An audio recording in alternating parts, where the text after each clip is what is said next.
Hello అందరికీ. అయితే మనం ఇప్పుడు గోంగూర పచ్చడి మన నెల్లూరు స్టైల్‌లో ఎలా చేస్తారో చూపిస్తున్నాననమాట. వీడియో మొత్తం చూడండి. కంప్లీట్ ప్రాసెస్ అంతా చూపిస్తాను. అమ్మ భలే చేస్తదనమాట గోంగూర పచ్చడి. అయితే మనం ఫస్టు ఎండుమిర్చిని వేయించి పెట్టుకోవాలనమాట. తర్వాత పప్పు దినుసులన్నీ వేయించుకోవాలి. తర్వాత మనము దీన్ని నీట్‌గా క్లీన్ చేసుకోవాలి. గోంగూర రెడ్ కలర్ గోంగూర 2 టైప్స్ ఉంటాయి గోంగూరలో కూడా ఆకుల్లో. వైట్ గోంగూర అండ్ రెడ్ గోంగూర. మనం పచ్చడికైతే మనం రెడ్ గోంగూర తెచ్చుకోవాలి. పుల్లగూర చేసుకోవాలంటే వైట్ గోంగూర తెచ్చుకుంటే బాగుంటుందన్నమాట. సో మనం దీన్ని కూడా వేయించి పెట్టుకోవాలి. అంటే ఆకు మొత్తం వేగిపోద్దనమాట. చూడండి మీరే ఎలా వేగుతుంది అనేది ఇప్పుడు ఈ ప్రాసెస్లో తెలుస్తుంది. అంతే అండి.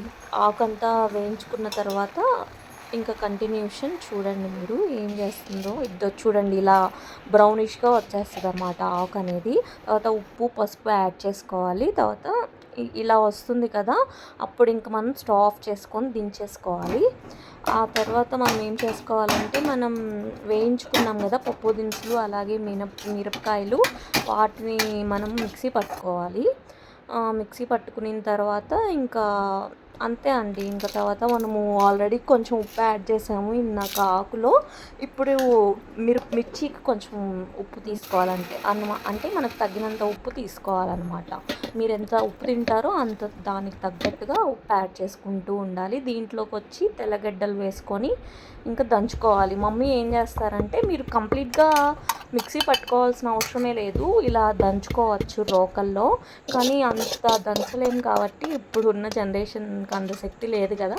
సో కొంచెం పార్షియల్గా మిక్సీ పడతారనమాట. తర్వాత దంచాక కొంచెం సేపు దీంట్లో రోకల్లో దంచి ఆ తర్వాత ఆకు వేసి మళ్ళీ దంచుతారనమాట.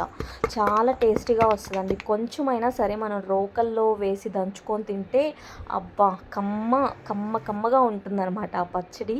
చాలా బాగుంటుంది. తర్వాత ఇంకా తిరుగుమాత పెట్టాలన్నమాట పచ్చడికి. ఇంకా నార్మల్గా మనం తాలింపులకి అలా ఎలా పెడతామో తిరుగుమాత కరివేపాకు పప్పు దినుసులు వేసుకొని అలాగా వేసుకొని ఇంకా మనం దంచుకున్న పచ్చడిని అందులోకి వేసేసి ఒక 5 మినిట్స్ అలా ఉంచేసి బాగా కొంచెం ఆయిల్లో బాయిల్ అవుతుంది అనమాట.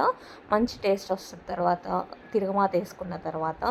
చాలా బాగుంటుంది. నాకైతే ఇట్లా రోళ్ళు పచ్చడిలో చాలా మెమరీస్ ఉన్నాయండి. చిన్నప్పుడు అయితే దంచుతారు కదా అమ్మమ్మ నాన్నమ్మ వాళ్ళు, అయితే దాంట్లోనే అన్నం ముద్దలు కలిపి పెట్టేవాళ్ళు అనమాట. ఎంత కమ్మగా ఎంత టేస్టీగా ఉండేదో అసలు చాలా ఇష్టం నాకు. Thank you for watching. Bye.